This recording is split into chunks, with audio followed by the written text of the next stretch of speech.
For everyone online, please do mute yourselves, and if you can, turn off your cameras. We're really trying to keep our bandwidth connectivity. We have very spotty Wi-Fi service right now. If we do lose folks online, we will have a backup plan with folks joining on from our team virtually. If all else fails, Rebecca here will try to capture the footage on her phone, and we'll go ahead and post it on our website tomorrow. All right, so I'll go ahead and get started. Well, thank you, first of all, for joining us this evening. My name is Cynthia Kawasaki-Yee. I am the Chief of Communications and Management Support for Sequoia and Kings Canyon National Parks. No, you have them. And we're going to be a little distracted. Oh. A second. Okay, I think we're back. We're going to be talking about the March winter storm damage report, and it's not only us here at Sequoia and Kings Canyon. We're also joined today by folks from CalTrans. We have John Liu, who is the CalTrans Deputy District Director. He's joining us virtually this evening. We have County Supervisor Eddie Valero here with us this evening to represent Tulare County. We also have our Park Superintendent Clay Jordan, and all three will do what they can to really represent the damage and the public access and community impacts that we've been facing. Excuse me. All right, in the room, we also have a few other folks from Sequoia and Kings Canyon National Parks. We have our Chief Ranger and Incident Commander for these storm incidents, Ned Callagher, in the back. We have our Chief of Facilities Maintenance and Construction, Rick Hall. We have our Fire Information Officer, Rebecca Patterson. And did I capture everyone? David Karplus, who's retired but also not retired. He's still working with us still. And we also have Mark Fleming here representing Tulare County Fire. Anyone that I missed? Okay. Thank you everyone for joining us. I'm going to go ahead and hand it over to Eddie Valero to start us off with a Tulare County report. Hello and good evening, everyone. I know we are all tired. We got through the fires a few years ago, then we went through COVID a few years ago, and now we are dealing with floods. But we are mustering through this regardless of our situations. So I am just going to give a brief update on 3 areas, which is roads, bridges as one, property damage report, and then grant opportunities. So the first one that I wanted to report on was our roads and bridges. So our engineering team has solicited consultant services to evaluate the current damage, which is the soil stabilization along Mineral King. Our goal is to temporarily repair the damaged roadway segment within the next month to restore access in the area. This will take a couple of weeks. Then we will go out to bid and then construct it. We are hoping that it is in place before early May. A more permanent full width solution would follow, and with the goal of having it in place by the end of fall or early winter. South Fork Drive is now open to 2 lanes up to milepost 9. And the remaining segment of the road is passable with 1 lane only. Temporary repairs have been made along North Fork Drive up to milepost 6.5. And the goal is to get to the end of the road by the end of the week. And so most of the bridges within the community are now accessible. Unfortunately, however, I will share that Sequoia Oaks Bridge, just above Conley Bridge, is a private residential bridge. So sadly, this bridge isn't fixed yet, but we will be working with the local community to schedule a meeting soon with the following partners: TC Fire representative, RMA representative, OES representative, and a CAL Fire representative. So I'll be working on setting that up early next week. I also want to thank Sheila Stone. I know that she was very active in communicating during the recent floods. And so I just want to thank her for being an active participant during this time as well. And she is in the audience for those of you that are online. Property damage report. Has your property been damaged by the recent March 2023 storms? And if they have, we do have a form that you can submit online for any damages that have been caused.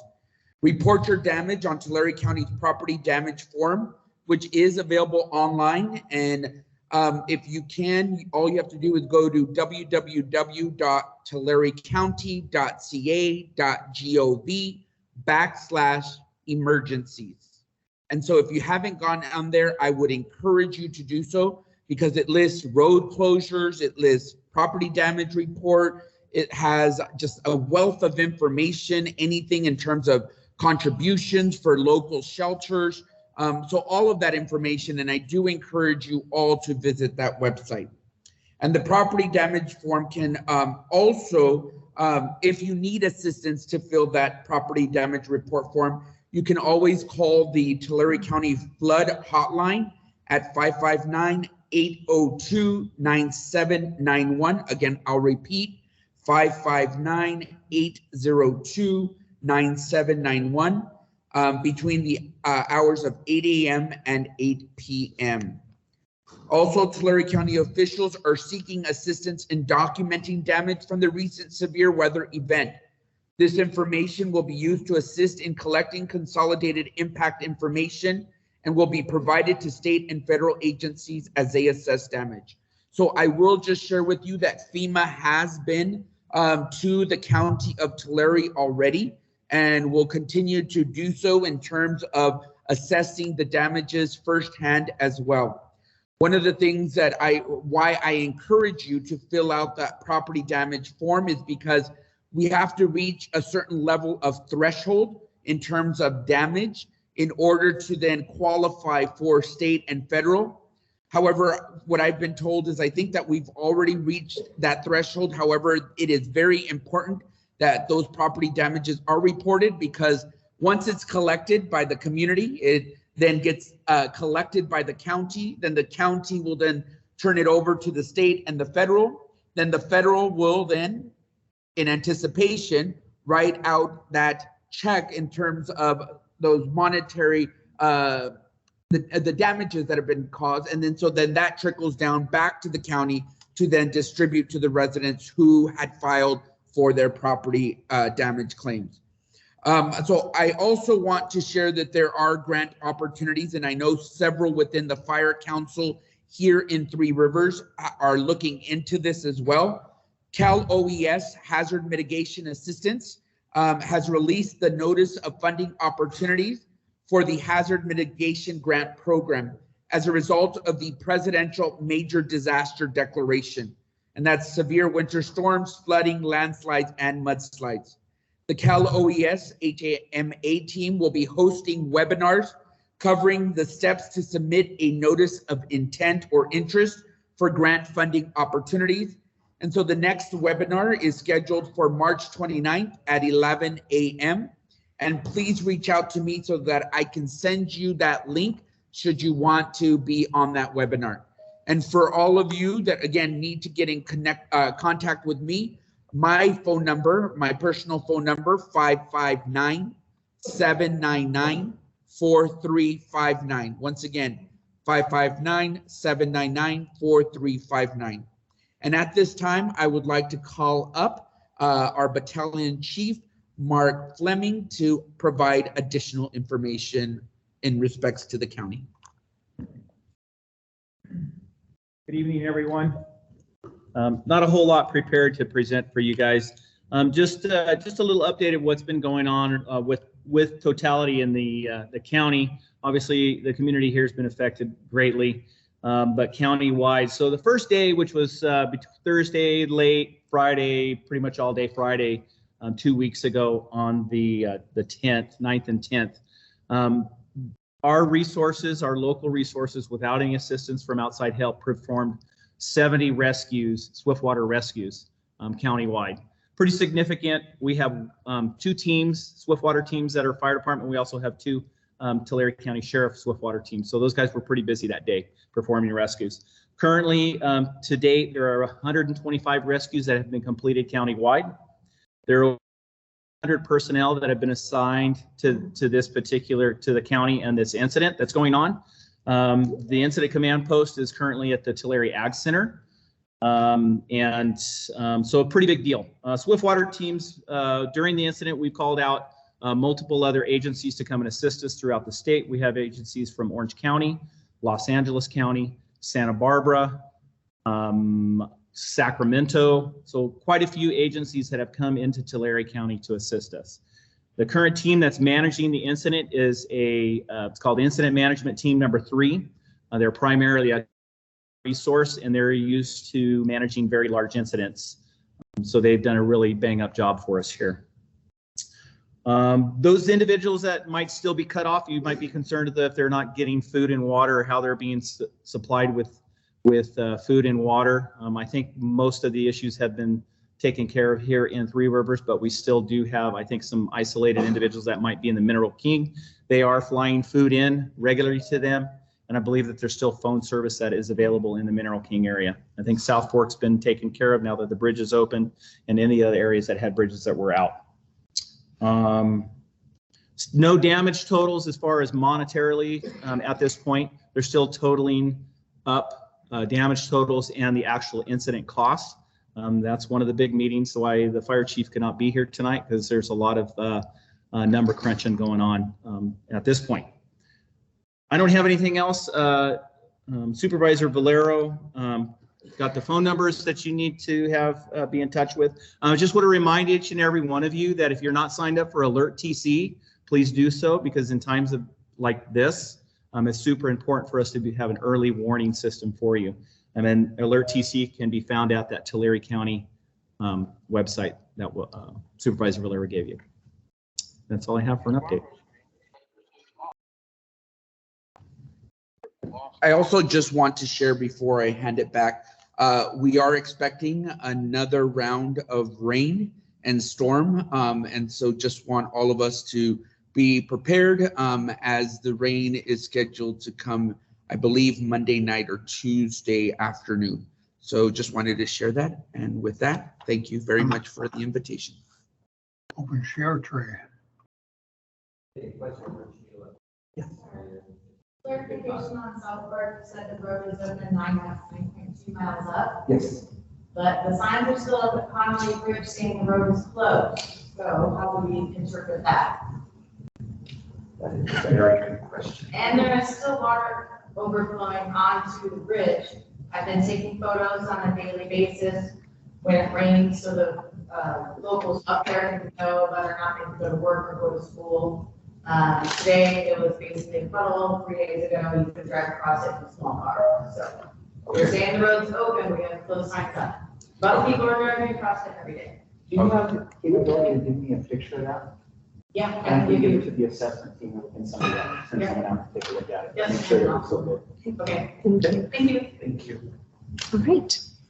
Thank you so much. And we will be doing questions at the end. I want to be mindful of those joining us on virtually so that we can start repeat what we're hearing and give them the answers as well. So 1 second. All right. John Liu, are you able to unmute yourself from CalTrans? Yes, I just unmuted myself. Can you hear me clearly? Yes, but now I'm Great. thinking that 1 second, I need to put the mic closer to my computer so that folks in the room can hear you. Okay, can everyone hear me? Let me make sure my volume is all the way up. Okay, now could you hear me? Yes, I can hear you. Okay, excellent. So yeah, my name is John Liu. I am the Deputy District Director of the Division of Maintenance Operations in the local CalTrans office, District 6. So I'm here to provide a report specifically on the state highways 198, 180, and 245. I'll start with 198 because that's the highway that's been least affected. And for the most part, it's intact. There is some damage that we will have to do repair. but there will not be any major closures or long-term closures. So that's the good news. Much more significant damage on Highway 180 and 245, and particularly 245 has a lot of issues with slip outs, slides, there's a lot of rockfall. 180 is in better shape, except in the park, there's a lot of damage, out towards Cedar Grove. So we do have a contractor that has started working on an emergency contract, just started yesterday. And our priority is to open Highway 180, which is currently closed from Cat Haven to Highway 245. And it's going to take several weeks to get that highway opened up to general traffic. Right now, the highway is passable for emergency vehicles, for local traffic, for park employees. Same for 245, but it is closed for general traffic. And as I mentioned, we do hope, if all goes well, within a few weeks to get that portion open to one-way traffic control. The intent is, after we get that portion cleaned up, we will jump to 245. Highway 245 is closed from Hogback Drive near Pinehurst to the junction of Highway 180. And after we get the 180 portion open to one-way traffic control, as I mentioned, we will start working on that segment of highway, and that may take a few weeks to get that portion open and cleared for general traffic to go through. Now, the portion within the park, and at this time, we normally have our winter closure. We would expect to open it up within a few weeks from now, but there is much more extensive damage from approximately Hume Lake over to Cedar Grove. We don't have any kind of time frame when that may be opened. It may be sometime later in the summer, but that's definitely going to be a long-term closure from all that damage. And that concludes my report. Thank you so much, John. And please do stick around if you're able to for the end. Yes, I will. Thank you. Okay. Well, let me get reorganized. And then I'll go ahead and hand it over to Sequoia and Kings Canyon National Park Superintendent Clay Jordan.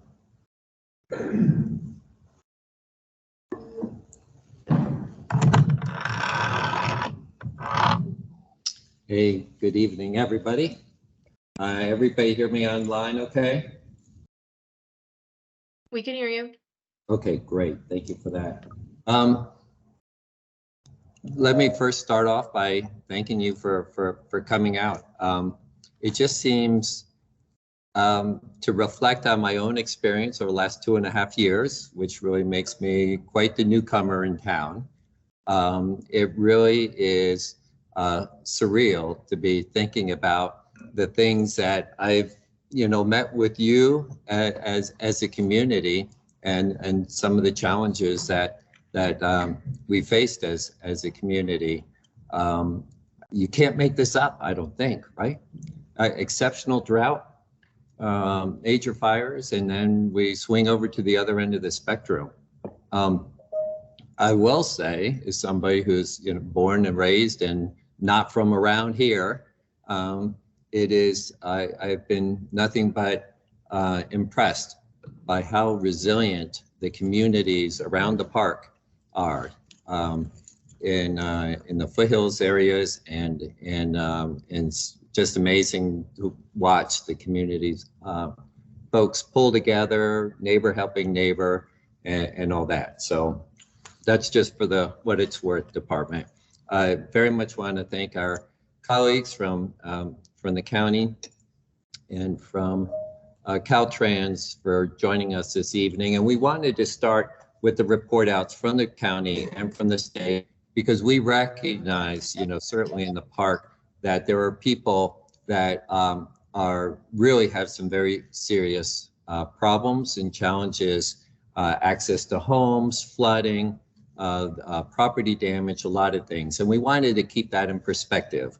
We recognize that recreational access to the park is perhaps lower on the hierarchy than people's in their homes and that sort of thing. And we have park employees that have experienced flooding in the communities and that sort of thing. So we recognize that. We also recognize from a park perspective that connection with the community from not just how important it is to have that recreational aspect for us as community members, but also for the economic aspects of the people who come here from all around the world in order to experience Sequoia National Park, Kings Canyon National Park. And so that is important, and we understand that. So we wanted to try to provide the best possible information that we could as early as we could. And it has been an evolving picture. You may have been, recognize a few of you that were at our public meeting in January when we were talking about, this unprecedented storm event that had happened to the community and certainly within the parks. And since then, it's just been this evolving picture. I'm hoping that maybe climatically we're near the end. Atmospheric rivers are supposed to be a winter phenomenon. And when I look at the calendar, I think we're kind of past the winter. Now we do have an event coming up as Supervisor Valerio talked about next week. And we're hoping that it's not going to be a big one and that maybe we'll be done with them. We can certainly hope. But what I wanted to do is to share with you the best available information. So what I thought I would do is spend a few minutes and kind of walk you through some of the damage that we did experience in the park, particularly for those of you that are very interested in what is happening in the park from an access point of view, and then to follow that with the plans and as to when we might gain access and public access and when and how that might be accomplished.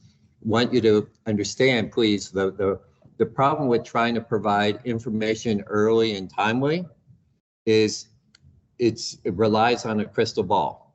And that crystal ball is really fuzzy when we're a little far out. We're still in the midst of it. We don't know what next week's storm may do to us. We're hoping we did quite well with last week's atmospheric river, but we also had a thunderstorm. Just a thunderstorm. It dropped 1 inch of rain in a couple of hours, and we suffered as much damage from that one thunderstorm as to our roads as we had from a couple of atmospheric rivers. So when I say that it's a crystal ball and projections on when we might open, that is what it is. It's really a forecast. And there's so many variables that are outside our control. Some of it, the weather, some of it is the availability of resources. And so we're going to talk through that and just appreciate that the information will change over time. So with that in mind, current situation, I think as you're aware, the parks are closed. Sequoia, Kings Canyon, all the developed front country areas, the roads, in all areas. And that's about almost unprecedented. It happened 2 years ago in the K&P complex. And then you have to really consult the historians and figure out, well, did it happen in the Depression? Did it happen back in 1890 something? But it's pretty rare that, of course, the park would be affected in such a major way. But here we are. So I want to kind of walk you, as I said, kind of give you a quick set of snapshots as far as the damage. You're looking here at a map of the front country areas of Sequoia National Park down on the lower end. And then the Grant Grove is in the upper left corner of the map, Cedar Grove being all the way over to the upper right section of the map. And so you have the General's Highway there in red winding through, and the red dots that you see there are points of major road damage that we have to be able to repair. They're not all equal. Some of them are not going to be a big deal to correct. Some of them are going to be very complicated to correct. But I want to kind of give you an idea of what we're looking at. So I'm going to take you on a quick tour, and I'm going to start at the Ash Mountain entrance and work our way up the mountain, and just to share with you an idea of some of the damage we're experiencing. I will say on a positive note that we have not lost the road 100% anywhere. We've been able to maintain a lane through, and we have made, and that's a big deal. When you lose both lanes, now you have a whole nother tier of trying to resolve it. And I'll say it's been through an enormous amount of effort, cooperation, all hands on deck, park staff, putting out some 4,000 sandbags that have been put out on these vulnerable places to try to prevent places from becoming more damaged. Just inside the entrance near Sycamore Drive is the first point where we have a significant road issue.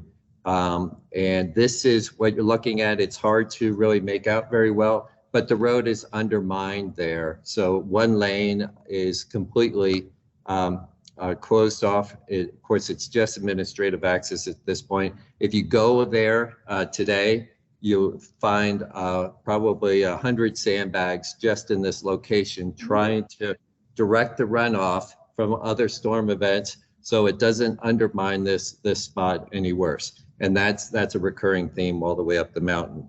You go a short distance up the road, you have another one similar, where the road is undermined. That one lane there, the inbound lane on the right, is not can't support traffic, so that is closed off. Up the road, past headquarters now. So those places, and there's a third spot. I don't have photographs for everything. There's a third spot that's similar to that. Before you even get to the Foothills Visitor Center, we've got 3 significant places where the road is undercut.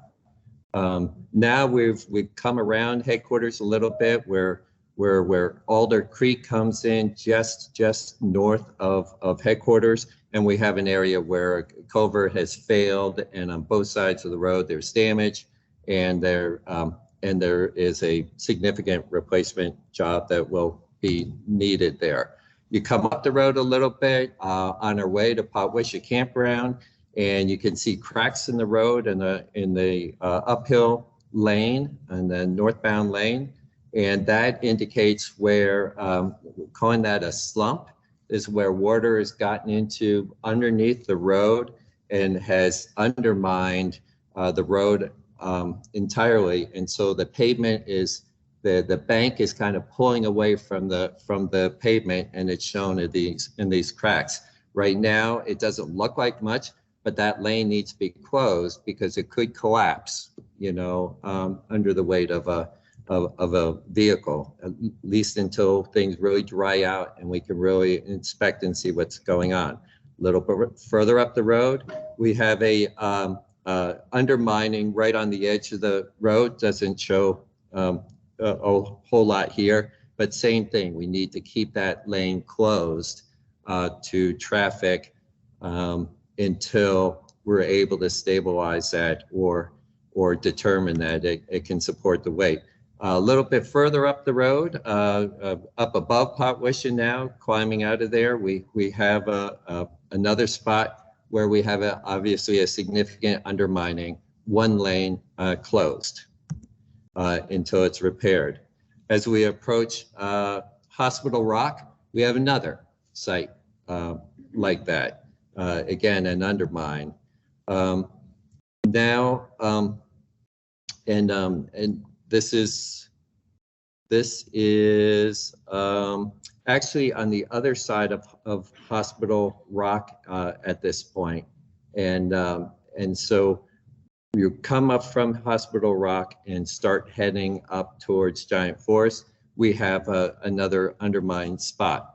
Now, in addition, and I'm going to talk more about those locations, but I'm only highlighting those major incidents that require a lot of repair. We also have dozens of places like this, where we have mudslides, we have rock fall that are in the road. That's really not a big deal. We can handle that. In most cases, that's just a matter of the front end loaders working it. There's a lot of work. It takes a lot of time. You have to make sure the slopes are stable, not wet, but we can deal with that. But that is also what we have as we work our way up the mountain.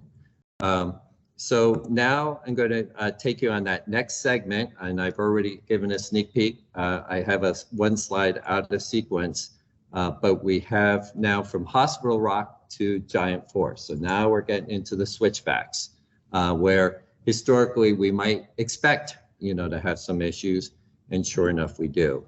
Little ways up the road from that last undercut that I showed you, this is a place where we have apparent slump in the road. There's some cracks in the foreground and then some shoulder damage. So we are, this is a place that we have to check out. A very similar situation a little bit further up the road. Again, it's a slump situation where the structural integrity of the road is compromised in the downhill lanes. All the damage I'm going to be showing you now on our way from Hospital Rock to Giant Forest is in the downhill southbound lanes. Come up the road a little higher. This is a place some of you may be familiar with, One Shot Rock, and it doesn't show too well in here. This is a major undermine of that southbound lane that will require construction.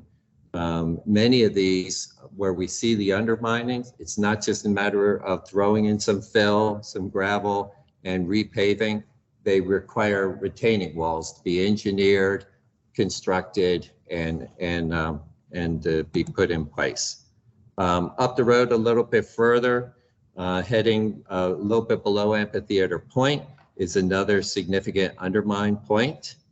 Coming up the road, there past Amphitheater Point, up along Deer Ridge, we have another significant place where the road is undermined. Not real visible the nature of that damage, but again, it's a one-lane closure until we're able to repair it. Little bit further up the road, then and there's a couple of other spots that I don't have slides for right now, but might be familiar with 11 range, the big pullout there, and underneath this snow in the photograph is another place where the shoulder is undermined. Come up a little bit further up the road. Most folks are familiar with the iconic Four Guardsmen just as we're entering into the Giant Forest. And we have a location where a culvert failed and water really got in under the road and caused a little issue, as you can see, in this image. This will require both lanes at some point to be closed in order to make this repair. However, in the short term, this is actually one of the less significant problems that we have because Chief Rick Hall's staff already has, through gravel and some fill, stabilized it for us to be able to accommodate two-way traffic. In addition, in this zone, we again have a lot of landslides, rockfall, and we had a pretty significant avalanche zone that has developed and took quite a while to get through. 20 feet high wall of snow by 50 yards. We're now through that, but we have to keep an eye on it because it looks rather unstable in locations. Okay, so that's our tour up. We've now gotten to Giant Forest.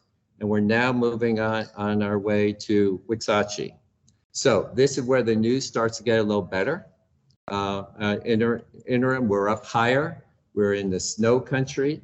And so we experience less of the flooding rains up in this area. And so we do have some road damage in numerous locations, but for the most part, most of it's like shoulder damage and minor, and it will accommodate two-way traffic until such time that we actually do the repair. Then we have a temporary closure. But there is a lot of snow up there. And every time we get a handle on the snow, right, it snows again. And so the snow is incredibly deep up there. That requires, before we can gain access to these other areas and stabilize the road, we're moving snow just to be able to get our equipment through and to establish emergency access for residents and that sort of thing up in the park. Then we have the stretch from Waxahachie, the Waxahachie Lodge, over to Highway 180 over by Grant Grove. And I don't have much in the way of images, just a couple. But again, this is up higher. Has received a lot of snow. It is normally closed in the wintertime. Normally we have an administrative lane we try to cut open for emergency purposes, and also for shipment of propane fuel and to support those facilities up at Lodgepole and Waxahachie. So at this point, if you recall from January, we reported there were 2 locations on this stretch. And that's, as far as we still know, we know of 2 locations. But the nature of both of these locations, because of the failures, and I'll show you one, the one in the lower part of the screen there. So you're looking at the Generals Highway between Sequoia National Park and Kings Canyon National Park through the National Forest lands. So that dot, and the lower dot is at Pythian Camp, which is a little bit north of Stony Creek Resort. And in that location, we have a place where the road got seriously undermined, a huge cavity under the road, and we had to shut down even emergency access. So we have had no access on either side of this since January. You go up a little further up the road to that upper dot. This is now not far from 180, a place called Quail Flat, you might be familiar with. And by Quail Flat, we have a section of slope that has shown some evidence of slumping. You're looking at a blade, or you're looking at the bucket of a front end loader, and there is a sag in the middle of the road there. And our sharp roads folks said, that is not a good sign and can be a telltale indicator of a road that wants to fail. And you also observe some water in the slope underneath where there shouldn't be water coming out of the slope. So that caused us to close the road at that point. So that's a little bit problematic because that really restricts just about all of our access until we get there. And then again, most of what we're dealing with is a lot of snow. And so this is an image taken from when we were able to do some snow removal before we discovered those 2 hazardous locations. And so there's a lot more snow now than what's shown here. So Mineral King. Mineral King, of course, is another area of concern. The residential for the seasonal cabin community, the resorts at Silver City, a lot of recreational access, of course, campgrounds and all that. So we have not been able, if you recall from our report out in January, we had 3 sites that were in the park section once you got to the park, and they were pretty significant washouts that were preventing us from getting any further up up the road from there. Clearly, we still have those, but because of the washout that we have on the county section of the road, which is shown in that red dot in the on the left end of the screen. So we're looking at get you oriented. Mineral King is at the end of the road on the far right. Am I blocking? Oh, I'm sorry. I forgot to advance the slide. All right, we'll get this one of these days. So that washout is on the far left. Before you get to the park boundary is shown in green, and then on the far right end you have the Mineral King itself. Silver City is shown right in the middle of that stretch. So we had 3 back in January. We're not exactly sure what we have because we can't get in there on the ground. We have flown it by helicopter, and we know that we have roughly of varying conditions, 12 to 15 spots, kind of similar to what we have on the General's Highway, where we have undercutting. Again, we haven't lost the road entirely, and that's good news. But we do, and we were very fearful of losing the road. And of course, we're not out of the woods yet. I think we all understand that. We've got melting to occur, the runoff this spring, and any other storm events. But as it stands now, we haven't lost the road anywhere, which helps. We do have a number of spots like this. These are aerial images, and if you look closely, you can see areas with landslides. The photograph on the right, there's a part of the lane, the uphill lane is undermined. Same thing when you look at this site here, there's an undercut section of the road as you move your way up towards Silver City. Here you can see a pretty significant undermine of the road, kind of similar to what we're seeing on the General's Highways. And this repeats itself more than a dozen times until you get to Silver City. Once you get to Silver City, no more damage that we know of. There's a lot of snow. And as you can see, does anybody recognize whose cabin is in this photograph here? I don't either, but I assure you, there is a cabin. You can just see the very tip of it popping out of the snow. That is repeated from, Silver City on up to Mineral King.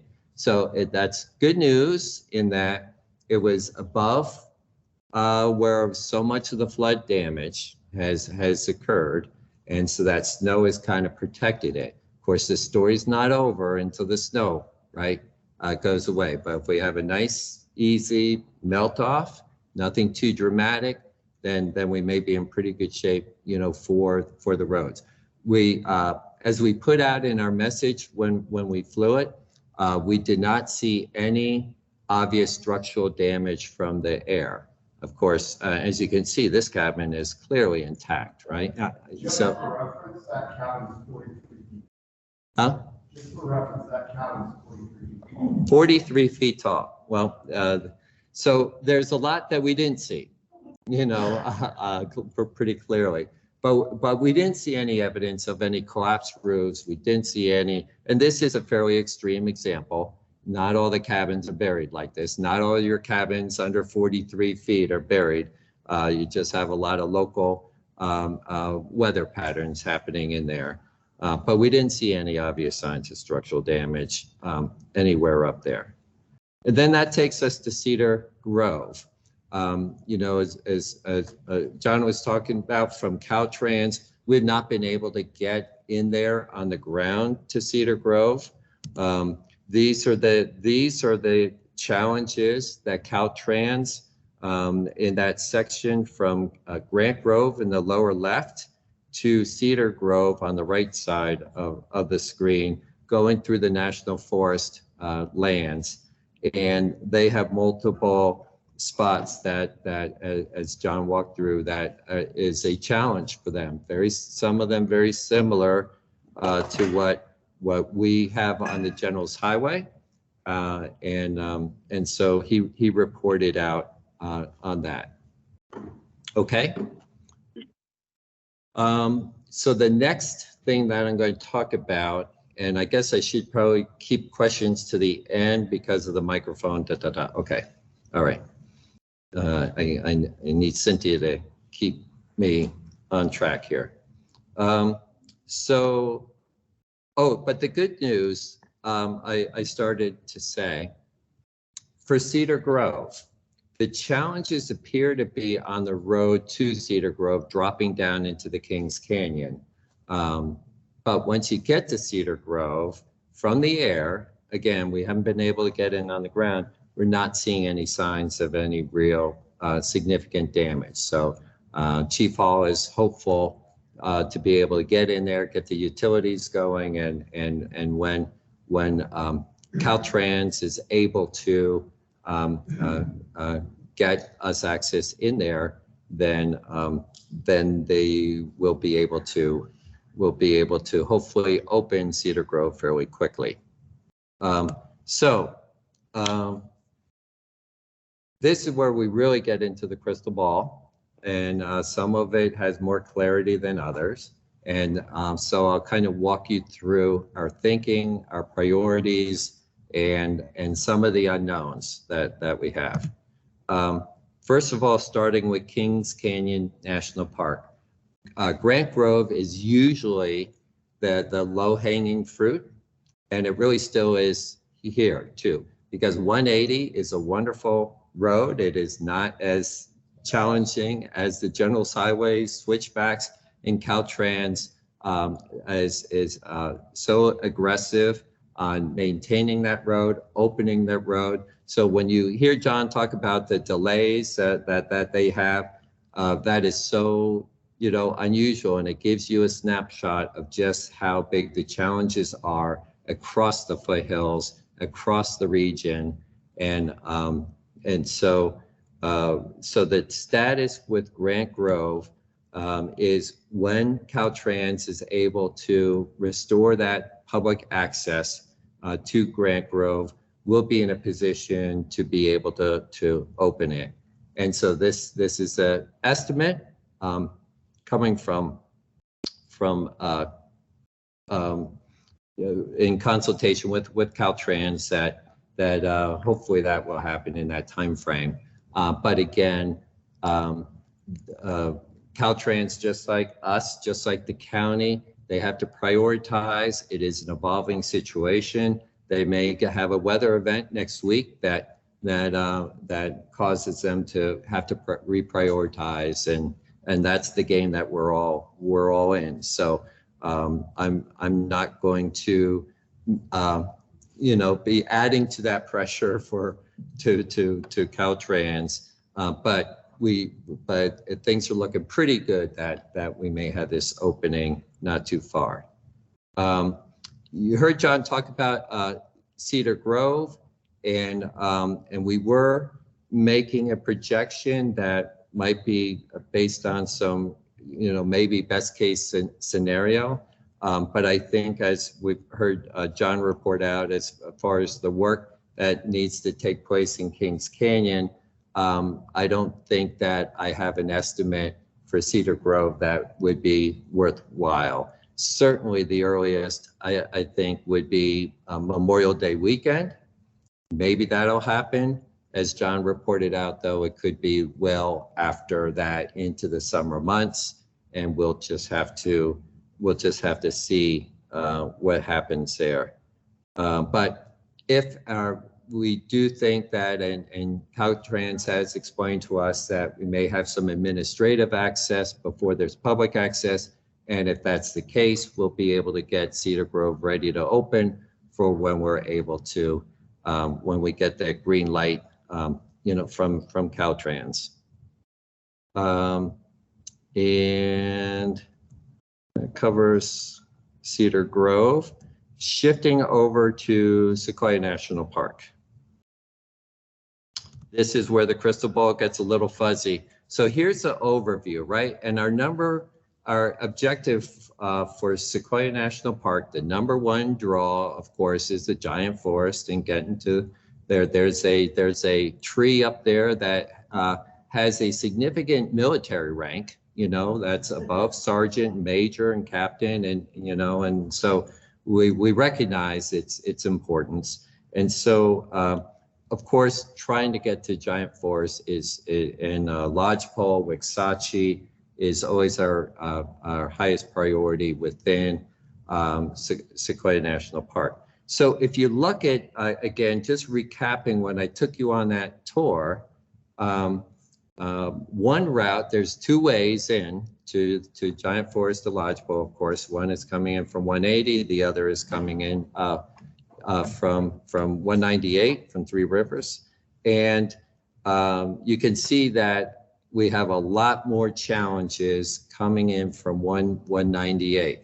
And right now we only know of 2 known spots on the 180 to get to that part of the park. So we believe, as it stands now, with the best available information we have, that is our access in first to get to restore public access to Lodgepole, to Giant Forest, and to Waxahachie is coming in from 180. Of course, the challenge there is not knowing exactly how bad that location is at Quail Flat. There, we are hopeful that when we get in there, we're going to find that it's stable enough that the highway engineers will give a green light and that we'll be able to move on. And then we do know with the Pythian campsite that's pretty straightforward. We can fix it with snow on the ground, and Chief Hall and his crew is looking at trying to maybe accomplish that. But if we're able to get by Quail Flat, then we could kind of more quickly get into the core of the park via that access. Part of the trouble, though, is if we're not sure when we plow and get down to the pavement there, if the engineers say, we really have to be able to look at that slope, there's too much snow, we're going to have to wait for the snow to melt before we can really size that up, then that's going to be a significant setback for us. And that is just the reality that we face, is it's an unknown. This is our crystal ball. We are hopeful that if Quail Flat is not too big of an issue to resolve, and we don't come up with any big surprises under the snow for additional sites up there, we are hopeful that come Memorial Day weekend, we may have the ability to open up. So we have a current estimated range, and that it could be Memorial Day weekend, it could be mid-June, and that's probably a fairly reasonable prediction at this point, but it is predicated on the Quail Flat not being too severe a problem. And of course, as I said before, there's other variables that can affect any of these dates. Okay, so the other question is then, what about coming up from Three Rivers? And the truth is, now we're getting so speculative in the crystal ball that I don't know that there's a lot of value for being able to assign a specific date. However, that we believe that we have a plan to be able to wind our way up through the foothills and then have at least one-way traffic flow up the Giant Forest, maybe within a week or two of having to restore access across from 180. So that is real hopeful, and it's fairly realistic. But so you could take the other date range that I offered and add a couple of weeks, and that might give you an estimate. But it is becoming more speculative, and so I didn't even want to throw that out, because we will have at least some access to Giant Forest at that point. But that's what we're aiming for, is to try to restore some level of access from Three Rivers up to that core of the park as quickly as we can. We believe what we need to be able to do that is we need two-way traffic flow through the foothills, and we need two-way traffic flow from Highway 180 to the Giant Forest. We don't feel we need two-way traffic flow, that we have to wait for two-way traffic flow. And so we will explore options for possibility of one-way traffic flow, so that you can come in from Three Rivers. Once there is access coming in from 180, you can come in from Three Rivers, go out at Grant Grove, and then make your loop back if your destination is a return back to the Three Rivers area, for example.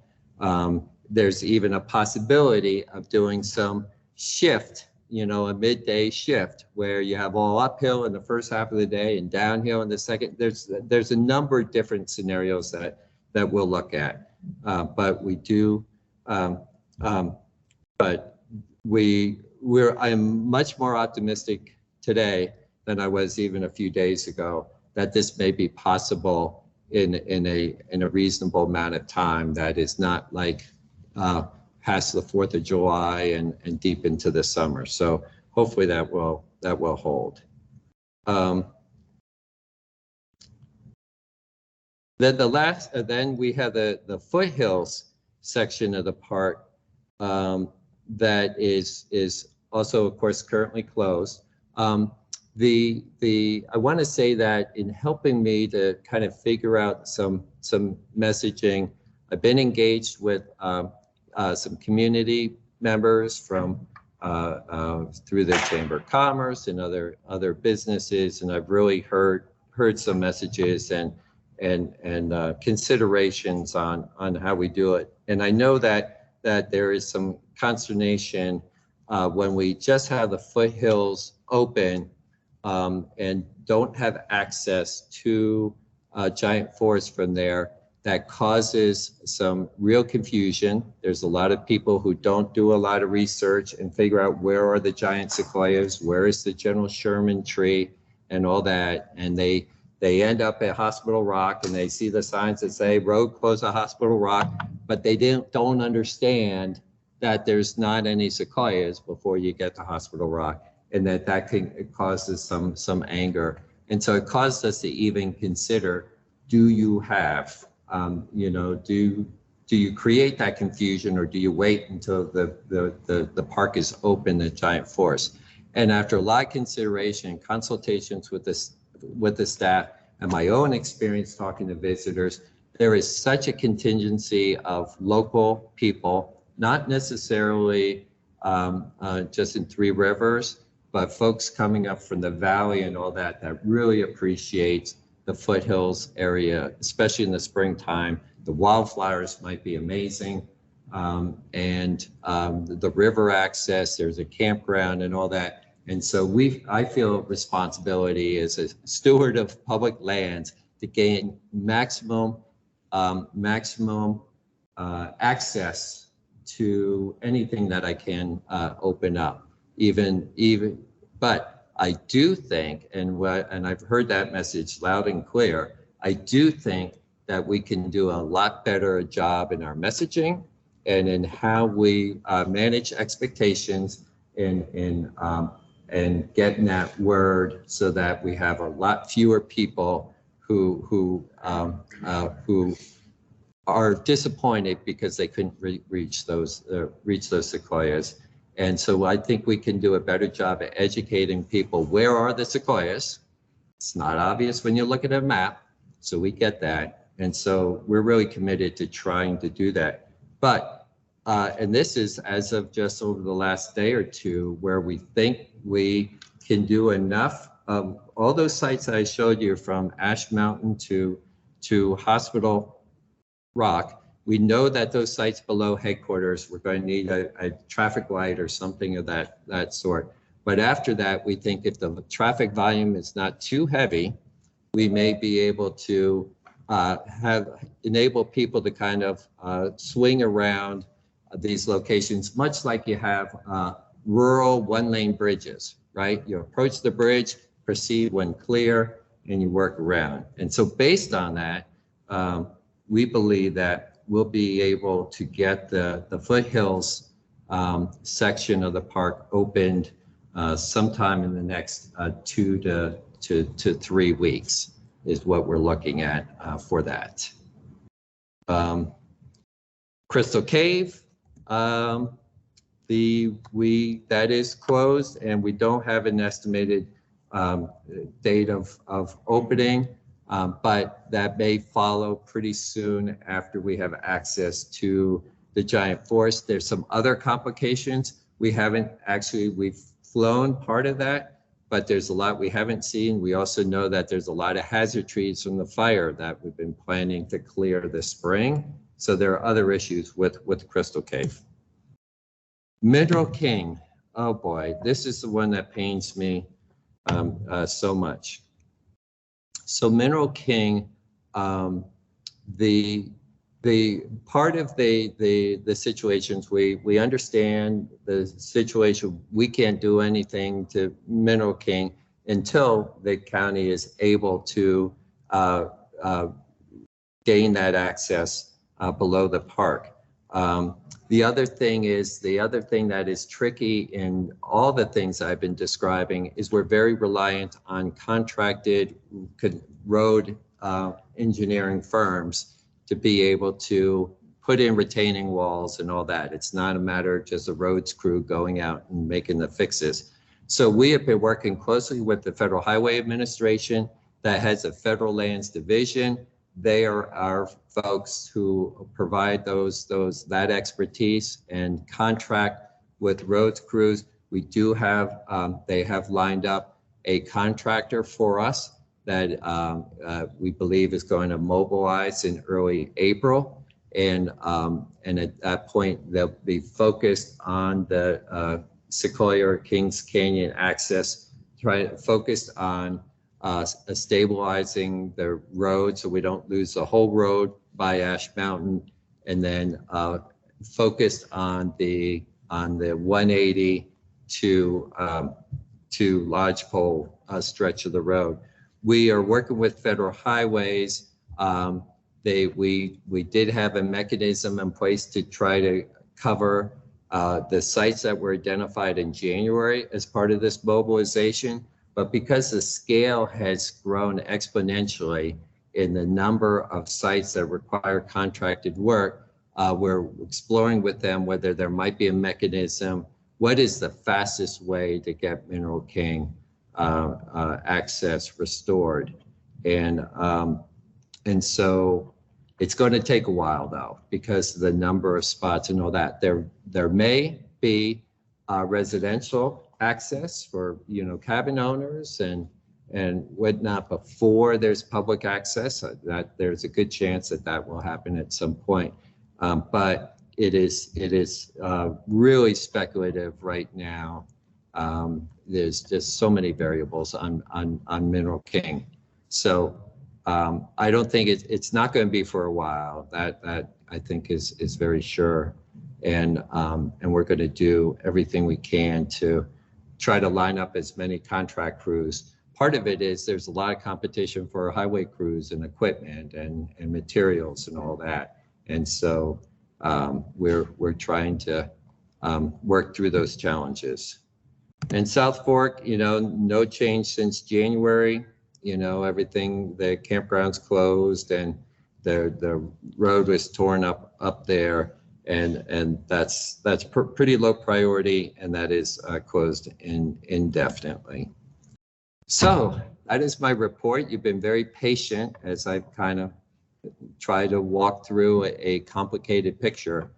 But with this, I'm going to turn it over to Cynthia. And with Rebecca's help, we're going to try to field some questions, both from in the room and online. And I guess we can travel with the microphone, can't we?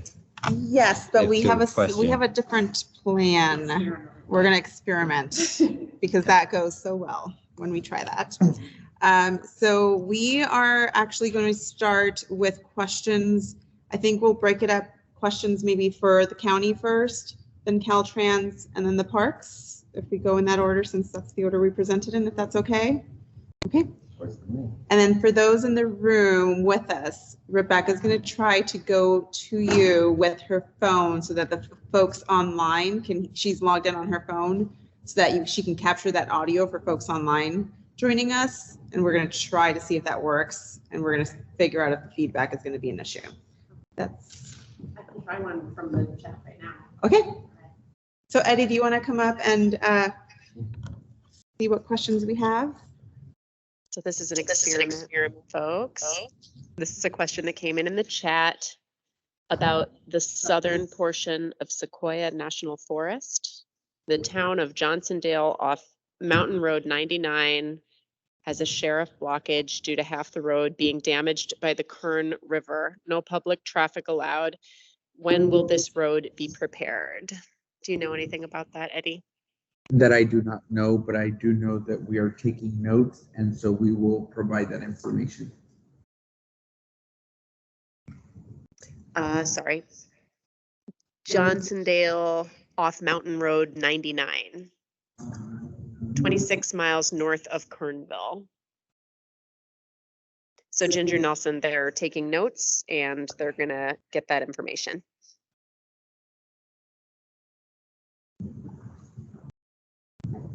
Is there any questions for Eddie in the room? Sheila?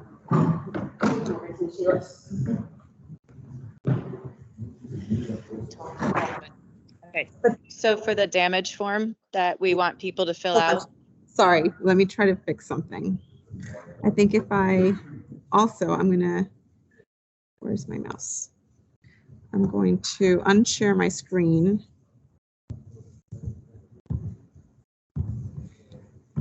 So that you can see Eddie.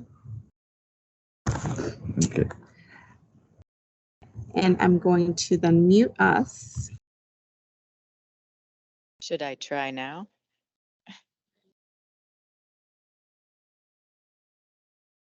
Can you hear me now? All right. So for the damage form that we're desperately asking people to fill out and desperately asking them to download photos, if they do not do it before it goes to the state, are they out of luck when it comes to FEMA and state funding? So that I would have to have a conversation with the CEO about how that will work. My assumption is that yes, they would be not calculated in the collection of that data. One thing that I am noticing when we did the property report damage event out in Orosi is that a lot of people do not have photos. And that is something that we really, really need in order to validate the damage that has been done. So again, I encourage you that when you do fill out those forms that you do have photos uploaded to your application. I don't even think that it will accept the submit if you don't have photos in the application itself. But again, we strongly encourage you to do that because that is the assessment and the amount of funds that we will potentially receive from the state and federal based on whatever has been submitted. Okay, and then to clarify for people who need to fill out this form, if you don't fill it out, you might not get funding if we actually get the funding. They can upload photos. I was told 20 photos, so up to 20 photos. So we want them desperately to do that for us to help us out. Are we officially disaster area for Tulare County yet? So like I said, FEMA has been here already documenting and doing their assessments themselves. So more on the green light will be coming shortly. Okay, and then final part on that. So for example, Sequoia Oaks has a bridge that's owned by what, 15 homes? Am I doing that right?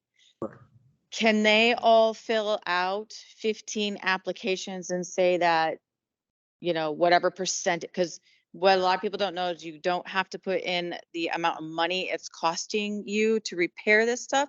You're giving a percentage of damage that was done to your property. So can those 15 homeowners go in and say that they have 10% stake in the bridge, which is going to cost a lot of money to repair? Would that count? Does I that think work? any and every information that you can upload, document through the property damage form would be extremely helpful for that assessment in the future. So if all 15 of you guys that are listening right now, please go on and fill out the form and use the bridge as your disaster. It is greatly appreciated. Yes. I also want to share, because I know that insurance has been a major concern for several. When I talked to Congressman Jim Costa, who represents not this area per se, but out in the Dinuba as well as Woodlake area, those areas that have also been impacted and affected. I know that some I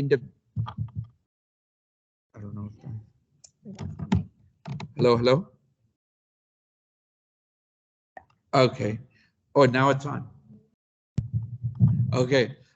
Please let us know if you have been terminated from your insurance, because we are taking note of that, and that will be shared with our congressman, who will be looking into any of that. Should, again, if you have been dropped from your property insurance. Okay. And then you had a question. Yeah, well, I guess follow up to what you just said. Who should we notify? Because I think pretty much all of us have gotten dropped at some point in the last 2 years. Yeah. Should we just reach out to you, or reach out to me, and then I will share that information with Jim Costa, the congressman. Right. And then my other question was just a quick, any understanding for Dry Creek Road? You know, as a business owner here in Three Rivers, I'm starting to understand that our only lifeline is going to be Grant Grove going into the summer for the tourism business. And, you know, Dry Creek, 245 to 180. So my questions will be to all three, basically. Any information, I guess, anybody about Dry Creek access all the way to 245, if that's open?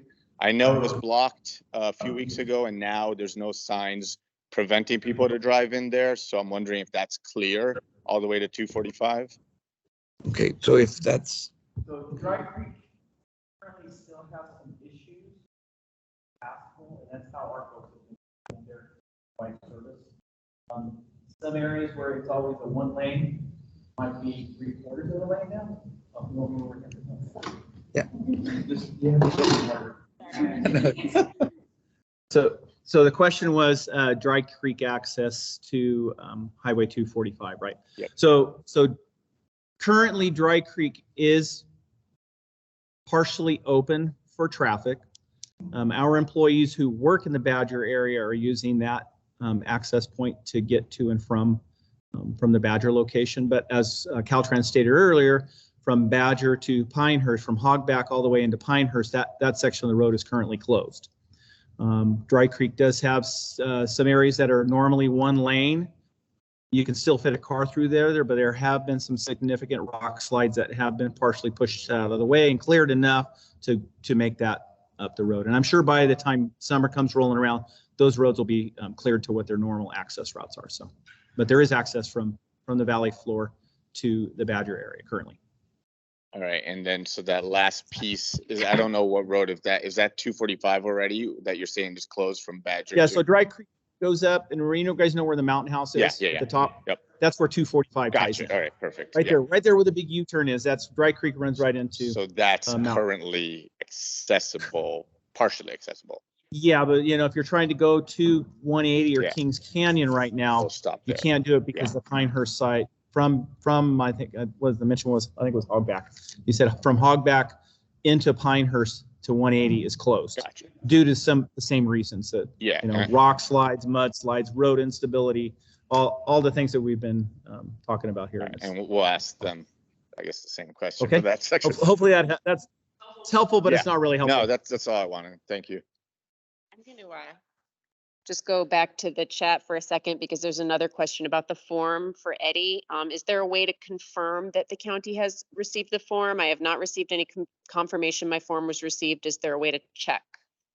So from what I know now, no. However, I will go back and talk to the respective individuals who are monitoring and taking in those forms, and then see if there's a way that we can put something in place that would allow for confirmation. Great, thank you, Eddie. And one more for you. When will the county begin working on the 4.5 mile marker washout road on Mineral King? Is there a plan for repairs? Has a contractor been hired? Is there a timeline for access? There are other washouts between the 4.5 mile washout and the Oak Grove Bridge. So I will share, and I think I had already shared it initially at the beginning, but so again, the damaged roadway segment within, so we're looking into assessing that damage, but from what I shared earlier, so we are hoping it is in place before early May, which is a temporary construction. And then our goal is having it in place by the end of fall or early winter. But I don't know, am I speaking to the right bridge or the right section? Can you repeat the section? Yeah, you're talking about the right place. Yeah, the right one, right? So yeah, so I had already shared it earlier, but yes, it's making sure that we can put a temporary one in place before early May, and then a more permanent full width solution would follow, with the goal of having it in place by the end of fall or early winter. I also just want to give also another shout out to two other individuals that I was communicating with over the course of these floods. Laylee, who is here as well, I was in contact with, and also Elizabeth. Lamar also was another individual that I was in constant communication with for the community of Three Rivers. So just wanted to share that as well. And Eddie, if there's places where people can access forms or like websites or something, maybe we could put them in the chat just at some point during the Q&A. Yes, one of the things I strongly encourage all of you to do is go to tularecounty.ca.gov/emergencies. And so that is very important because it lists everything that you need to know about the current emergency situation as it pertains to the flood. Road closures, the property damage form, donations to our shelters. Right now we have 3 shelters, one in Exeter, one in Tulare Fairgrounds, and then the other one is Tipton Temporary Evacuation Point. So those, we have seen a high number of people go into these shelters, and also are in need of donations to these respective locations as well. tularecounty.ca.gov/emergencies. Thank you. Okay, now we're going to move over to questions for CalTrans. FEMA, okay. And after this one, we're going to head over to CalTrans so we can get to some questions as As well. far as reporting damage, Okay. if you have a damage that didn't cause structural damage, for example, a major tree that went down but didn't cause structural damage but requires removal, is that something that should be reported? Yes, and that should be reported if you let me know, so you can connect with me, and then I can send that over to RMA, and we will work with the proper agencies, or if it's within the county, we can work on that, or if it's Fish and Game and others, depending on location. But yeah, do share that information with me, and then I will get people on that as well. Well, thank you. Okay. Before you go, if I can make one last question here. A lot of our properties are on the river. And also, if we have damage, flood damage or anything like that, that falls within the scope of Fish and Game. And I noticed that Fish and Game has never been to any of the meetings here. But in order for us to do any repairs, we have to basically go to their site or, try to get a hold of them. And the Fish and Game office in Fresno is closed. Everything has to be done through email. And to do the, I think it's stream alteration and all that stuff. And I have not been able to get a hold of them since the January flood that we have. I was just wondering, as a supervisor, can you reach out to Fish and Game and have them have a deputy here, or have someone here that can give us a little bit of guidance as far as how to go back? And it's my understanding almost everybody that's on the river, they get their water from the river, and a lot of people have lost their river wells. So if this could be put somewhere on your list, I really would appreciate it. Definitely. So absolutely, I will work with to establish a representative with the Fish and Game so that we can have a separate standalone meeting for any residents and individuals here in Three Rivers that would like to have that conversation directly with someone from Fish and Game. So we'll make that happen. Okay, phone number again, 559-799-4359. And then email, should I, E Valero, so E for my first name, Valero, last name, VALERO, at tularecounty.ca.gov. All right. All right, do we have any questions for John Liu from CalTrans? It's a CalTrans thing. But I have a question if there's been any discussion in the parks about rerouting the buses for spring and summer visitors, that they would have pickup places, and instead of, going up and through to the giant forest, they would go around, and we could have additional buses possibly, just to help out with the town's income, with guests who come, expectations, and being able to see the giant forests. I think that's City of Visalia and the park. Yeah. Through City of Visalia. That we have, is the camera actually working? Oh, yeah. Fantastic. That's a really good question. And so we have a team of folks from the park that we have tasked them to really look for those kind of creative ideas to be able to get folks up there through other means. I don't know how viable that will be, the cost, the amount of time to even set it up, and agreements, and there are all kinds of those sort of obstacles, but we are looking at it. And I don't know if Chief Kelleher, from your meeting, do you have anything more on that? So we're looking. Yeah, come on up. This is Chief Ranger Nate Kelleher. We're looking at a variety of solutions for transit and transportation around the park, and the concept of using the shuttle system in a different format is one of the things we're talking about. We don't have anything specific to point to just yet in regards to successes or problems with that, but that is definitely something we've been looking at, and it's been talked about quite a bit. Any questions in the chat for CalTrans? Nope. In the room? Okay.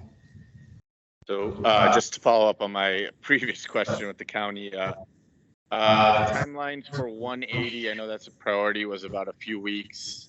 Is that, we talking like 2 weeks or a few weeks, meaning more than that? And after 180, what's the timeline for repairs on 245? Once again, looking at access from Three Rivers all the way up to Grant Grove. Thank you. Okay, yeah, this is John Liu. The slide that the the response parks is coming. 1 second. My audio is on. John, are you there? Yes, I'm here. Okay, so the slide that the Park Service showed as far as the opening of 180, I believe it showed April 7th to 14th. And I would say that if everything lined up, that's the best case scenario. We don't like to overpromise. There's still a lot of unknowns with the storm that's coming, and the contractors out there, and there may be some unexpected things that the contractor may. John, I'm sorry. This is Rebecca. I'm going to interrupt you for a second. Could you back up? We missed the beginning of what you said. Sure. I'll go ahead and start from the beginning. So the question was regarding the opening of 180, which I take it as the portion from Cat Haven over to Highway 245.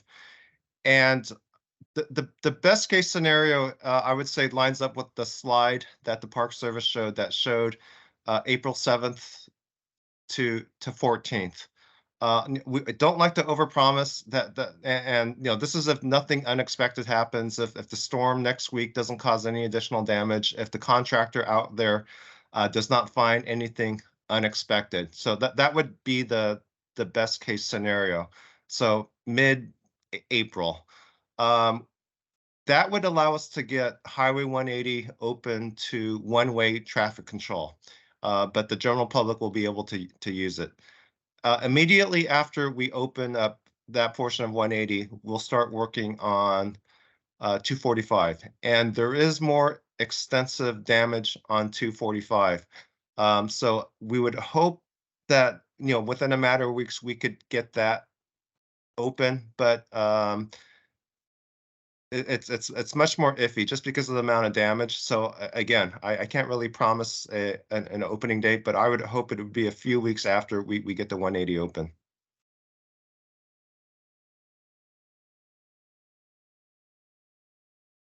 And was there an additional question on another portion of 180, or was there anything else that I missed?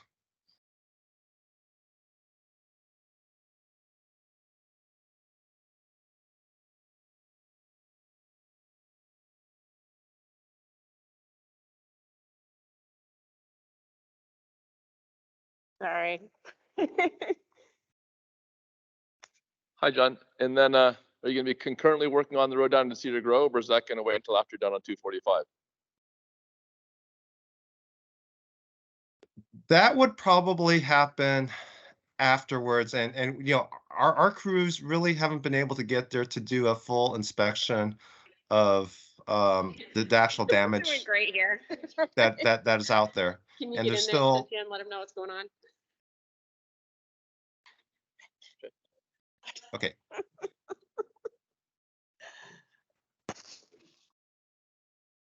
So we are doing it in priority. We're trying to get 180 open first on the outside, 245 next, and then 180 in the park next.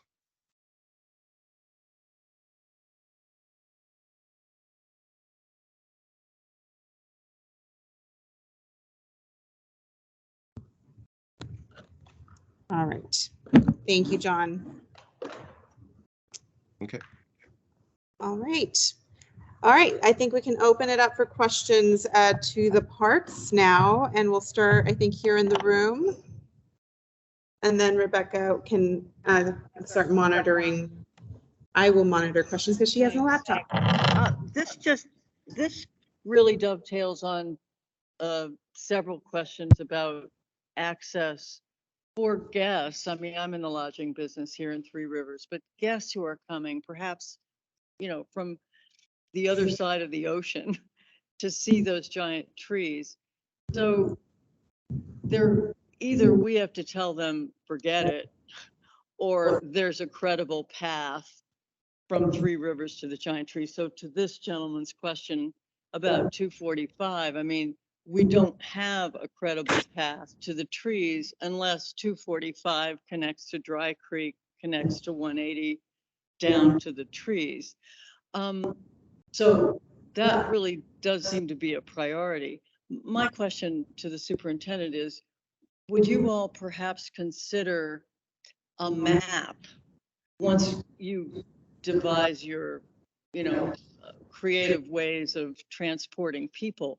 But a map with the Park Service name imprimatur on it and a simple map. I mean, I remember after the fires, I tried to drive to Grant Grove via Dry Creek 245. I mean, it was amazing. There were huge boulders hanging over the car. It was an adventure. And coming back, I thought, well, let me try to, put all of this together for a guest. And it was very complicated. So to your point about messaging, sir, it really, the messaging for how do we get there in like a simple, drawing with the national park's name on it, I think would be a real help to people. I think we can definitely work on that. And I will say, Dry Creek Road and 245 isn't the only way. The alternative, as I understand it, is about maybe 15 minutes longer. It's a little longer drive, but it's also an easier drive. There's less curves. It's a little bit, it's a little bit more relaxing drive. So that's what we should be promulgating. I mean, so perhaps we work on a map that shows that route. Yes. And make that available. And then when CalTrans is able to restore access via 245, then we can have a map that we can shift to that map. That would be super. Yeah, but I wouldn't get totally discouraged by 245 and because that other route is an alternative that has some advantages over Dry Creek Road. Yeah, Sheila. One second. I can say that map was already in the works after the January storms, and we just got a little delayed with everything going on, but I think I can commit to getting that done by the Grant Grove opening on 180. Yes. Yeah, we'll post them at the bulletin at the market. We'll do our best to get those out into the community and make those a key part of our web messaging, and anywhere people go for trip planning, we'll get those out to you all. All right. And I'm going to make a request online to my colleague, Brittany. Brittany, if you could go through the questions in the chat, because we're trying to multitask over here. And if you could pull those for me, I'm going to take one question in the room, and then I'll head over to you, Brittany. Do you copy? Yep, I can do that. I can't hear you, Brittany. Yeah, I can do that. There. Yep. All right, go ahead, Sheila. Okay, right now the website says April 15th. What are you going to put on social media as the new date? Yeah, so I think what we're going to do is to go with the date range concept. That is not, which is the best case scenario is actually. We don't care about that. What's going to be the very first date that you think you might be open? We understand that the crystal ball might explode because it's not going to happen. We might understand that we all might be throwing a party because it happens earlier.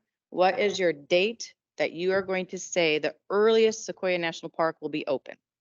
Well, first of all, we're not, the message is always nuanced. We don't say Sequoia National Park is ever open or closed, unless the entire park is Okay. closed. So it's going to be nuanced, and we're going to break it down just like the slides were.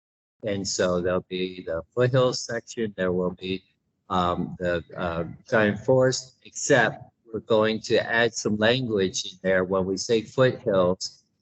Right there, it will say what it provides access to and what it doesn't provide access to. So what's the date for Giant Forest that we're putting on the website and social media?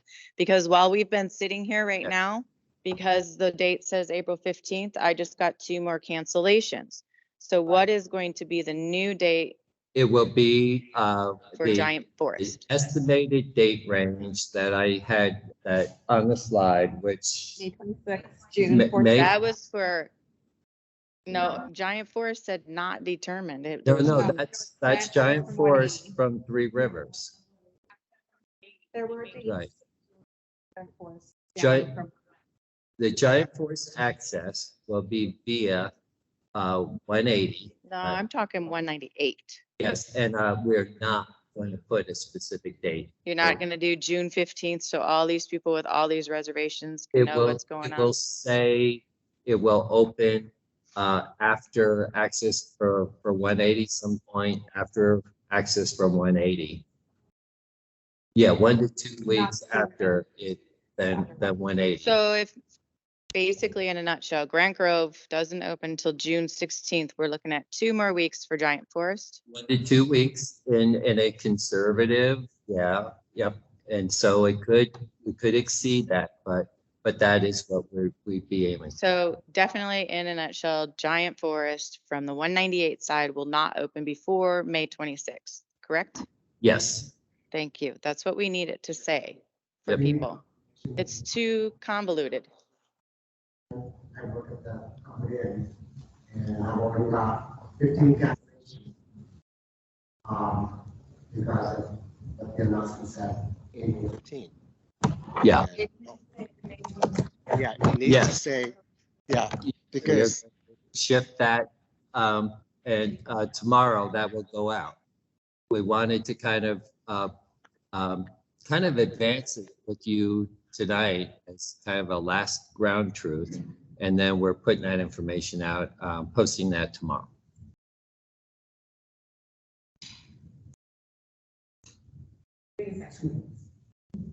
Sheila. To clarify. Yes. Kings Canyon opens, the earliest would be the 26th, right? Is that what what'd you No, say? well, What's the holiday? The holidays and I meant Grant Grove, I'm sorry. April 7th to the 14th is Oh, the I'm sorry. current The estimate. access across to Giant Forest would be earliest is the 26th, which is, that's the holiday, right? The Monday is the holiday. Okay. Which means you cannot get to Giant Forest for Memorial Day holiday weekend from 198.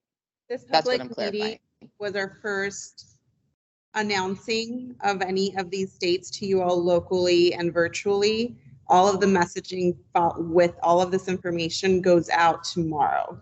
So we are showcasing, highlighting these dates to you all first, and then tomorrow will be our public announcement with news release, social media, web updates. All of the information gets updated tomorrow with my team after this meeting. But we wanted to share these dates. We also wanted to ground truth some of these dates with Tulare County, with CalTrans. That's why we're all coming here together, because we ourselves are learning, just how bad some of these sections are on CalTrans access to Cedar Grove. So we wanted, sorry, thank you, Clay.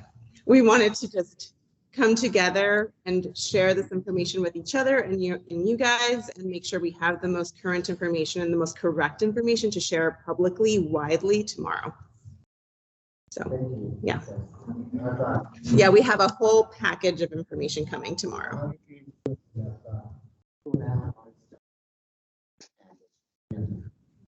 It's tough. Really. But we're going to help you message that Three Rivers is a great place to stay, and you can access Giant Sequoias into Grant Grove from here. And so we will do our best as the parks to help you and support you in our messaging and providing information on our website and social media and other places. Yeah. Oh.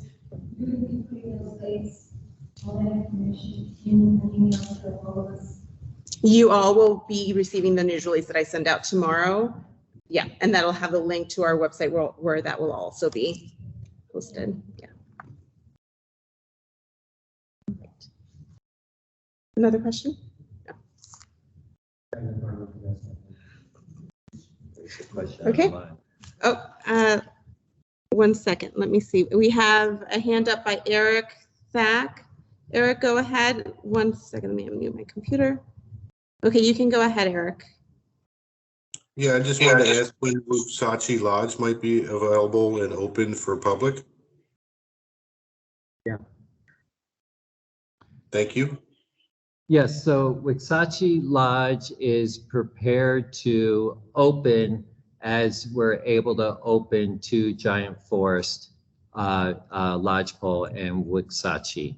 So they are working with us on that date range. So we're looking at the same estimate of, excuse me, May 26th through June 9th is our current estimate.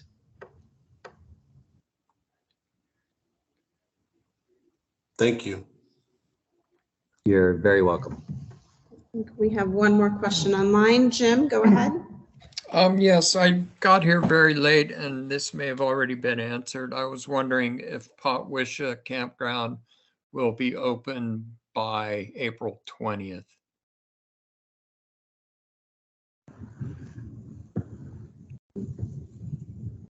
With the proposed opening.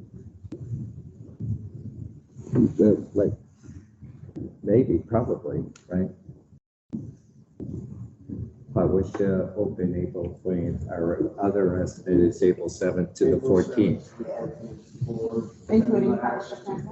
Yes, we believe that Potwisha Campground will open sometime between April 7th and 14th. Okay, thank you. Was there damage sustained to the campground from the Marble Fork, or is it okay? I think it was very minor, wasn't it, Rick? Yes, very minor. There was substantial damage to the Marble Fork, the Marble Falls Trail back in January. Our trail crew did some terrific work on that, and so that's looking better. But the campground has come through real well. Okay, is Marble Falls Trail going to be open? Yes, assuming that there's not any new damage that we exactly. have. Thank you for your help. Thank you. We have another person with their hand up, but there's no name, just Gus, so you can go ahead. Hello, I have a wedding permit and I was wondering if there will be access to Wolverton Long Meadow by April 14th. No, because that is in the Giant Forest area, and so that would not be until that Memorial Day into June time estimate. Okay, thank you. And if you have access to the chat, and our wedding permit specialist should be in touch shortly with you. Okay. Any other questions online? Yeah, there is one from Kylie Sullivan. Will the Mineral King temporary fix be only for residents on Mineral King Road? Will the Mineral King temporary fix only apply to residents, not public? Will the temporary fix on Mineral King Road be only for resident access?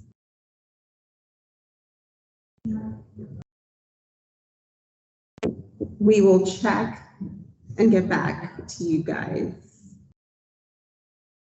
Eddie, and clarification, where I think we can provide information on our website, you know, when we're saying we'll check and get back to folks, but we won't have access to folks online.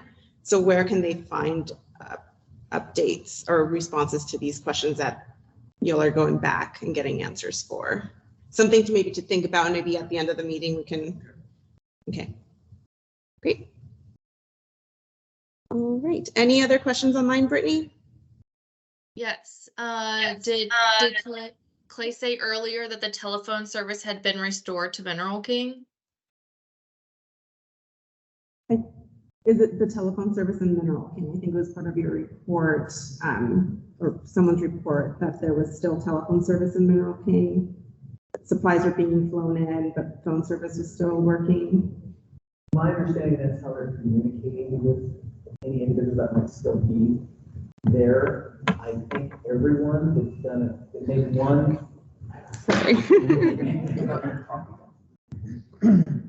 Okay, so last week there was a flight, a helicopter mission that went in there and evacuated any residents that were still in the Mineral King area due to the road access problem, both getting in and out. And then it was an additional flight that went in about 3 days later to confirm that all of the people that were in Mineral King had evacuated completely. And if there were any left in there, they were going to fly them out. As far as phone service, I believe that's how they made contact with the county to let them know that they were there. Currently, I do not believe there are any residents or any people in Mineral King.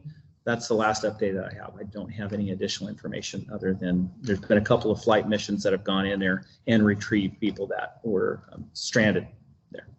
So. Thank you. Does that answer the question online? And I think what our plan is for folks that we didn't have answers to, we're going to share in the chat our CE Public Affairs email address. So if you didn't get responses to your questions today, if you could please send those questions into that email address, we'll distribute them to our partners and we'll get back to you. And the email address is, for those that don't have access to the chat, SEKI, SEKI _permits, nope, wrong email address. SEKI, SEKI _public, PUBLIC _affairs, AFFAIRS @nps.gov. And that will also be in the chat, and you can email us your questions that we weren't able to answer, just to make sure we capture them and get answers to you. And those can be questions for CalTrans, Tulare County, and for the parks. Okay, I'm going to take one question in the room, and then Brittany, I'll go back to you. And 1 second, David.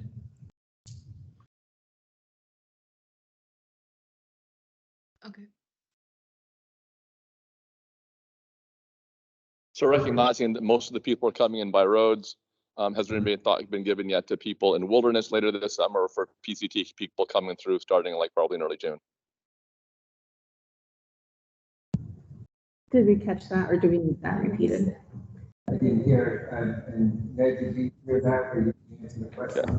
I'm sorry. So the question is, so lots of attention is given to the road access. I'm wondering about wilderness access, and I'm wondering about PCT through hikers who can be expected to the park anytime. I do know PCTA is no about this.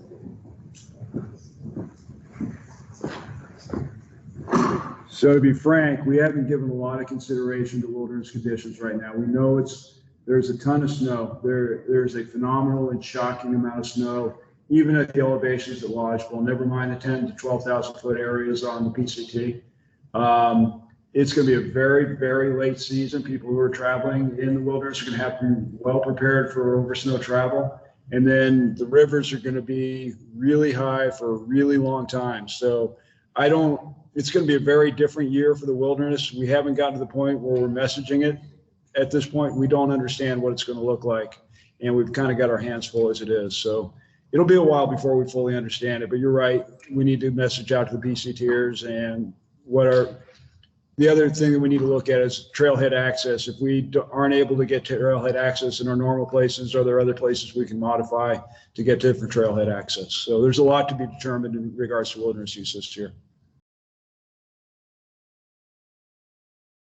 Yeah, and I can piggyback onto that, David. I do know that the Pacific Crest Trail Association is very heavy in their messaging. And I do know that the Forest Service that administers the scenic trail and coordinates with everybody else has also been messaging that real cautionary tale. And as Chief Kelleher says, we probably have some catching up to do as far as our messaging as well, because there are other folks who come to us for that information. So it was well answered, I think. Quick question for the supervisor. It's obvious that all the businesses and the lodging businesses are going to have a hard time, and this would be, after COVID, after fires, we're all going to need some help. Is there going to be anything available from the county as far as helping us? I mean, our mortgages still have to be paid, the lights still have to be on, and we're coming off of 3 really bad years. I mean, we were really hit hard during the COVID, during the fires and all that. I was just wondering if there's anything that the county can do for us. So that is a good question. That hasn't been a conversation that I've had yet with the CAO, but that is something that I will take back with me and have those conversations. I also do want to share that I do plan to be up here and promote, like on social media, try to get some type of messaging out, especially on any platforms that I have to the public, just so that people, especially in the Valley floor, are aware that, hey, if you want to take a stroll up to Three Rivers, that you have the opportunity to do so. So not only looking at those that are outside of our county family, but those within. And so I will also be making that concerted effort to really encourage people from the Valley floor to come up to Three Rivers and to partake in all of the goodness that we do have up here. But yes, I will have a conversation with the CAO to see if we can implement some type of assistance for the businesses here in the community, and more on that to come. Most of our guests are not local. They're all, I mean, we get them from overseas, South America, Europe, and everyone that drives up, they drive back down. You know, that's local. And I can't speak for everybody else, but we are doing just single-digit percentage of what we were doing last year. And like I said, our mortgages still have to be paid. The electric bill still has to be paid, and it's tough. I mean, 1 or 2 years we can take it, but we're going on 3 and 4. So whatever help you can give us, it would be appreciated. Yeah, and I will just share, as some of you already know, that I have pushed for more awareness of the TOT, given the fact that a majority of the TOT comes from Three Rivers than any other location in the county. Yes, it does go to the general fund. However, I am still advocating for assistance, and now ever more so, right? More important to do that now with the impacts being felt here in the community. So I will continue to push and request of my colleagues to take a look into a future request that I will make for the community of Three Rivers as it pertains to our TOT.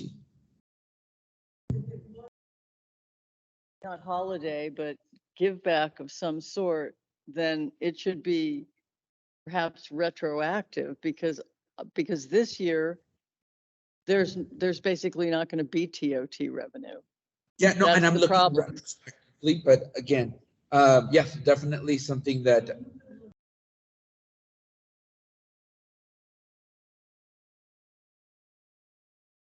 ask for a give back. Yep. And that is something that I can have a conversation with Tara Freitas, as well as others in the various department, and then get back to you on more information as I talk to those officials in those respective departments.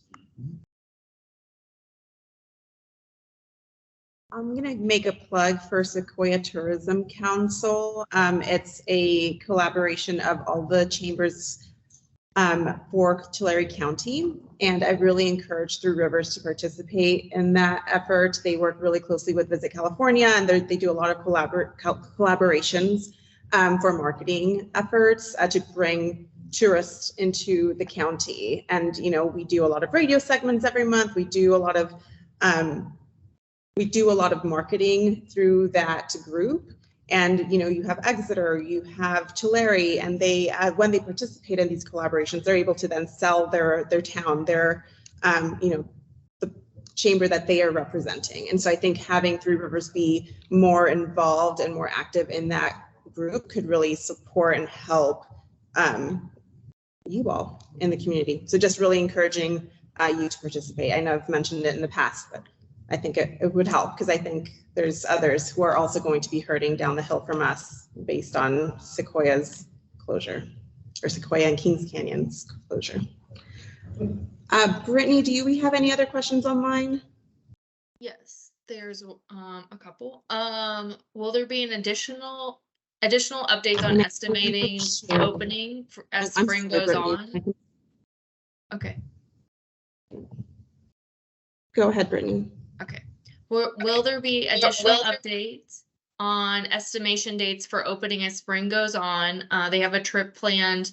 Will there be an update specifically before April 19th for them to make an informed decision on if they should continue to visit or not?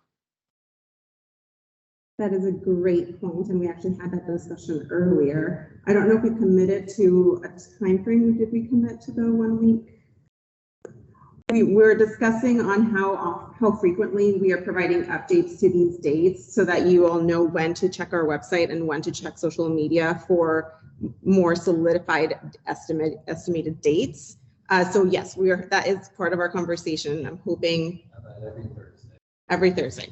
So I think we can go ahead and every Thursday you can count on our website information being updated with, and those dates might be shifting as the weeks and months go by into spring and summer.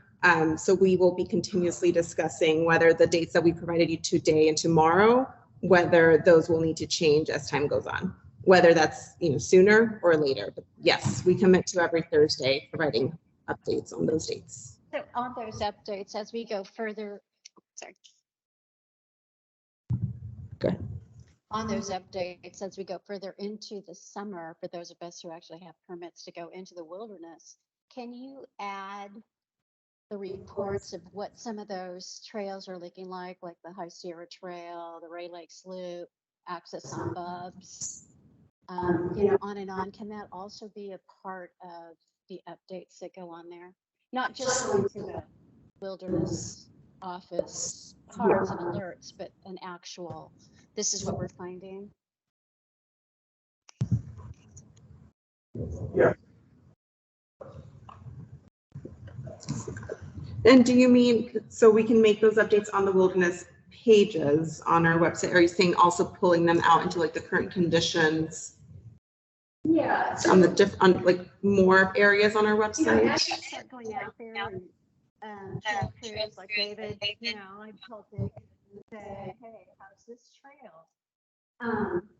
Without harassing the wilderness office, as you find status that can be recorded in history, and a trail crew person can just say, hey, this is what we found, this is what we're going to have to do, we're estimating this trail will be open after Labor Day, and then we can actually find that and just look for a specific trail possibly. I know that's a lot of work, but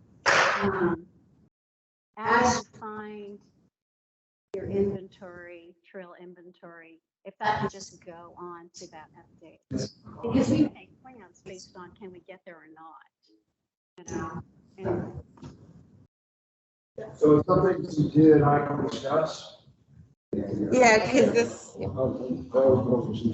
Okay.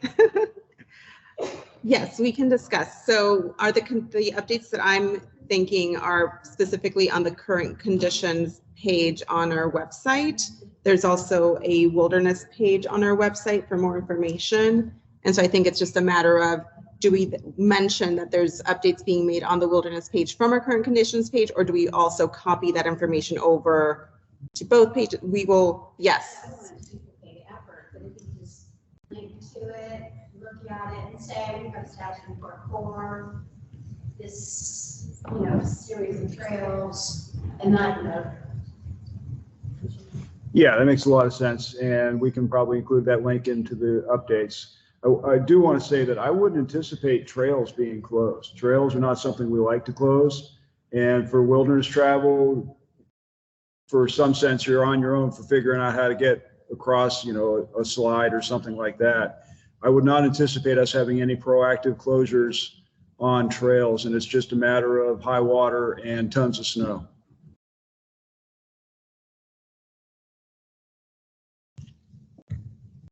Any other questions? 1 second. Go ahead. Will there be any assistance with water for those in the community that may not have access to water, either due to damage or due to the needing the water to be tested? From Annie. I can look into that. And if people can reach out for those that do have contaminated water or need assistance. Yeah. Okay. So Eddie's asking that you please reach out to his contact information for that, or you can also email that question to Seekie Public Affairs, Seekie_public_affairs at nps.gov, and we will, he's going to be looking into that response. All right. So I think we're 2 hours in. Do we continue on, or any other questions in the room? Last call for questions. Just a little bit of history. We got here tonight, so many of you.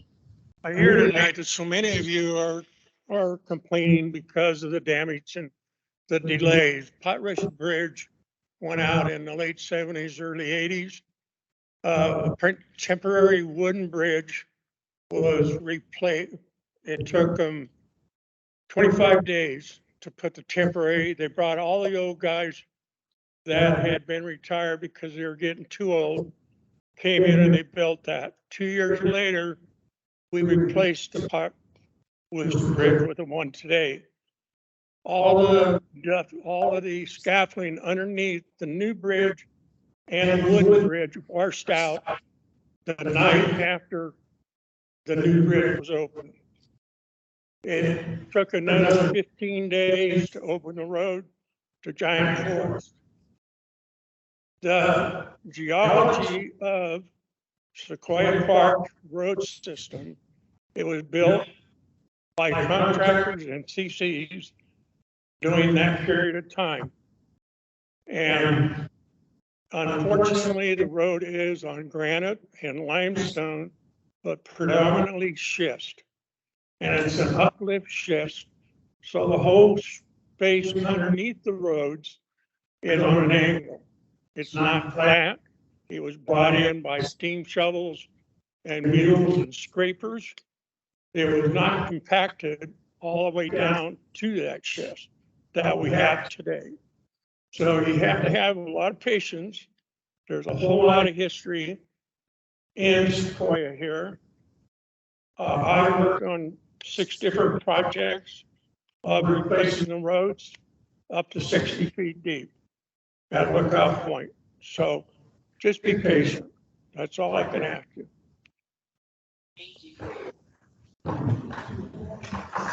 Great piece of history.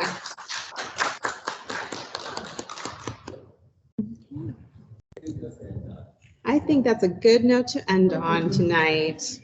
All right, thank you all so much for joining us, both in person and virtually. We will post this recording hopefully sometime tomorrow afternoon. Thank you all.